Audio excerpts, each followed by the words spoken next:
Michelle Olshan-Perlmutter. I'm a psychiatric nurse practitioner at Atrium Health. I'm going to talk about first break psychosis. Psychosis is a disorder that usually is seen in late adolescence or early adulthood. It is associated with poor outcomes. And just to give some statistics, when someone has schizophrenia, it's been shown to be one of the top 15 causes of disability in the country. In addition, people's life expectancy is decreased by 28 years. Individuals usually have multiple hospitalization, emergency room visits, and they have a high suicide rate. Just in talking about what is psychosis, well, psychosis describes a condition that impacts the mind. People's thoughts and perceptions are distorted, and people have difficulty distinguishing reality from things that are not true.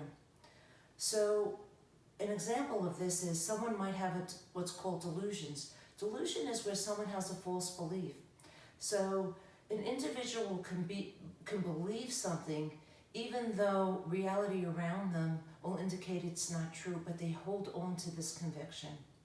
Examples of delusions would be a persecutory delusion, which actually is the most common one, and that's where someone will believe someone is out to get them, following them, spying on them. This delusion can make individuals quite fearful. Sometimes people have delusions where they feel they have special powers, they have special abilities, or that sometimes they even can think they can be God. In addition, what sometimes we'll see is people will have hallucinations. Hallucinations are when people hear, see, or get sensations that they experience.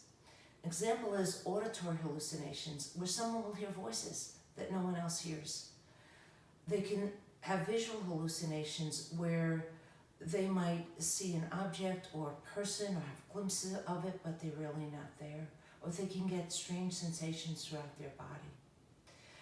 In addition, when someone has psychosis, sometimes they get other symptoms, and that can include depression, social withdrawal. It can affect their ability to organize their thoughts. Their speech can get garbled. You can see individuals have trouble caring for themselves. And sometimes they can get suicidal thoughts, or sometimes also thoughts to harm others. And we're always trying to figure out what causes psychosis. We really don't know the exact causes, but we do know some things contribute to psychosis. That can be genetics when there's a family history of psychosis, severe trauma history, substance use, if someone has a physical injury or an illness. And we do know every time someone has a psychotic episode, it actually does impact the brain. And you will see structural changes in the gray and white matter of the brain.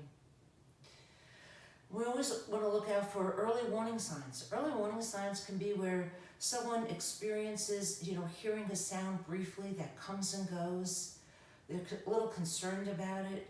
Or it could be someone could be seeing glimpses of things that other people say aren't there. In addition, some people might notice they're starting to believe things that aren't true, even though people around them are telling them what you're thinking is just not true. You could see someone starting to social withdraw. They could be dropping out of school, isolating themselves. You can see they start no longer doing good self-care. So the key is early intervention, and that's really what's been shown to be most effective, aggressive early intervention. And fortunately, Atrium Health has such a program, and it's called the EAGLE program. The EAGLE program offers wraparound services for people with a first break psychosis, which means they have not had their symptoms for more than 3 years. The services offered include medication management, therapeutic services, meeting with an employment and education specialist, as well as a peer support specialist, and family work that's done. People who've been in this program, after 6 months, 81% are either back to school or work half-time or more, and the hospitalization rate has only been 5%. If you're concerned about anyone or would like to make a referral, just contact Ashlyn Reed from the Eagle Program. Thank you.